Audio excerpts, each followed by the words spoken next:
आणि एक बातमी येते जम्मू काश्मीरमधून, कारण भारत पाकिस्तान LOC अजूनही धगधगतेच आहे आणि आता नौशेरामध्ये पाकिस्तानकडून केलेल्या गोळीबारामध्ये एक भारतीय जवान शहीद झाल्याचं ची बातमी आहे। जम्मूच्या नौशेरा सेक्टरमध्ये पाकिस्तानकडून हा गोळीबार झाला।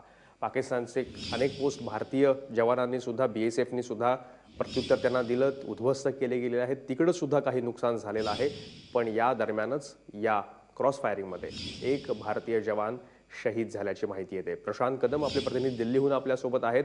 प्रशांत, काय अधिक माहिती आहे? मयुरेश, आज सकाळपासूनच खरं तर सीमेवरचा तणाव जो आहे तो वाढलेला होता आणि नौशेरा सेक्टर जम्मू काश्मीरमधलं जे आहे त्या ठिकाणी पाकिस्तानच्या बाजूने गोळीबार सुरू होता।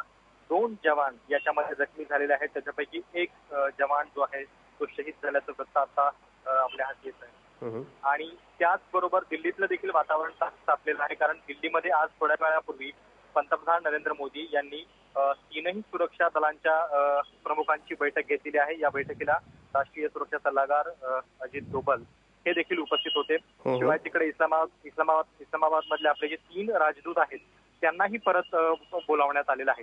त्यामुळे एकीकडे नौशेरा सेक्टर खरं तर म्हणजे गेल्या 8 दिवसामध्ये जवळपास 10 जवान जे आहेत ते भारतीय लष्कराचे शहीद झालेले आहेत आणि जेव्हापासून सर्जिकल स्ट्राईक झालेला आहे तेव्हापासून ते पाकिस्तानचं हे जवळपास 100वे शस्त्रसंधीचं उल्लंघन आहे। धन्यवाद प्रशांत, तुम्ही दिलेल्या माहितीबद्दल।